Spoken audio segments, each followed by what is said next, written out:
Imagine looking at your paycheck, feeling good, while a quiet, invisible fire burns away the value of every dollar before you can even spend it.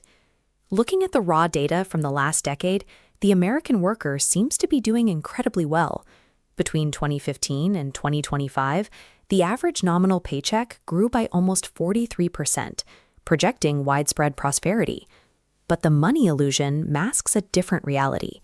While paychecks rose, the cost of living, tracked by the Consumer Price Index, surged by 38.2%. You feel a temporary rush from a bigger paycheck, right up until you see the price of a gallon of gas. The 38.2% line represents the mathematical break-even point for the decade.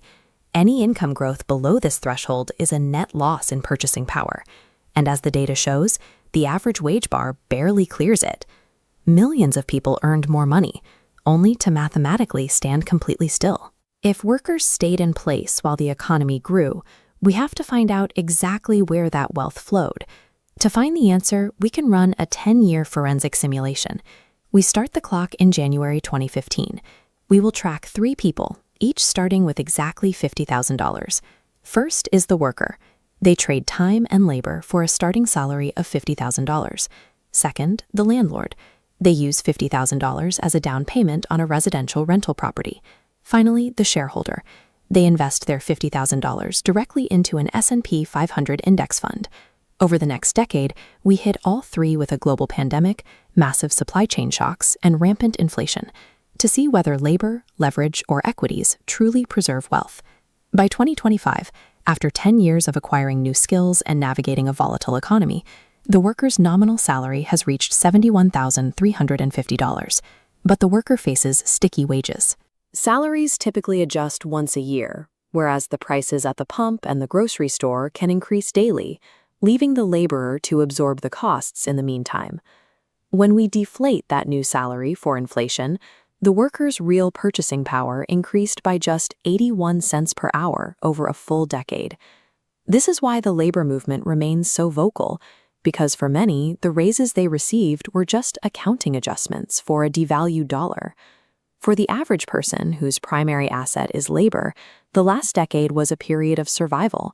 They worked harder to reach a financial spot that was essentially identical to where they started. The landlord operated in a different gear. They benefited from a structural housing shortage and the ability to pass rising costs directly to tenants by increasing rent. Their primary advantage was leverage. While inflation pushed rents higher, the landlord's largest expense, the fixed-rate mortgage, remained stagnant.